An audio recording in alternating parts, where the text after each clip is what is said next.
Craze గురించి స్పెషల్గా చెప్పనక్కర్లేదు. అనేక సినిమాల్లో నటించి తనకంటూ ఒక ప్రత్యేక గుర్తింపుని సంపాదించుకున్నారు బన్నీ. అయితే అల్లు అర్జున్ హిట్ సినిమాల్లో పరుగు ఒకటి. బొమ్మరిల్లు భాస్కర్ ఈ సినిమాకు దర్శకత్వం వహించారు. ఈ సినిమాలో అల్లు అర్జున్ కు జంటగా షీలా నటించారు. 2008లో రిలీజ్ అయిన పరుగు సినిమా మంచి హిట్ అయింది. ఈ మూవీ దాదాపు 30 కోట్లకు పైగా వసూళ్లను సాధించింది. అయితే పరుగు సినిమాకు సంబంధించిన ఒక వార్త సోషల్ మీడియాలో వైరల్ అవుతోంది. ప్రతి సినిమాకు ముందు చాలానే టైటిల్స్ అనుకుంటారు. అందులో చివరకు కథకి తగ్గట్టు ఓ టైటిల్ ని సెట్ చేస్తారు. అలాగే పరుగు సినిమాకు కూడా కొన్ని టైటిల్స్ అనుకున్నారు. అందులో ప్రేమికుడు, ఎంత ఘాటు ప్రేమయ్య, అరకు అనే టైటిల్స్ మొదట్లో అనుకున్నారట. కానీ ఇవన్నీ సెట్ అవ్వడం లేదని చివరకు వారధి అనే టైటిల్ ఓకే చేద్దాం అనుకున్నారు. ఆ టైటిల్ రిజిస్టర్ చేయించి అదే టైటిల్తో షూటింగ్కి వెళ్లారు.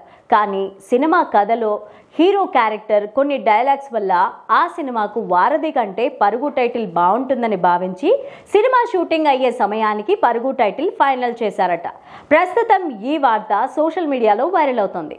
ప్రేమించిన అతనితో వెళ్లిపోయిన కూతుర్ని వెతకడానికి తండ్రి పడే కష్టం, ఆ సమయంలో తన చిన్న కూతుర్ని హీరో లవ్ చేస్తే ఆ తండ్రి ఎలా రియాక్ట్ అయ్యారు అని మంచి లవ్ అండ్ ఎమోషనల్గా ఈ సినిమాని తెరకెక్కించారు. అయితే వారధి అనే టైటిల్తో తర్వాత 2 సినిమాలు వచ్చాయి. అవి 2 కూడా ఫ్లాప్ అయ్యాయి. అల్లు అర్జున్ సినిమాకు మొదట వారధి అనుకొని పరుగుగా మార్చారంటూ ఓ వార్త రావడంతో ఫ్యాన్స్ అభిప్రాయాలను వ్యక్తం చేస్తున్నారు.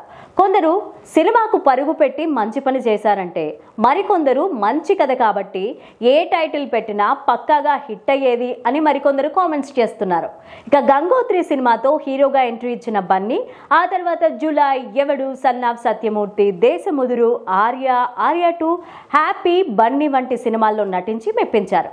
ముఖ్యంగా పుష్ప మూవీతో పాన్ ఇండియా స్టార్ అయిపోయారు. పుష్ప 2 సినిమా బాక్స్ ఆఫీస్ ని షేక్ చేసింది. గత సినిమాల రికార్డులను బ్రేక్ చేసి భారీ వసూళ్లను రాబట్టింది.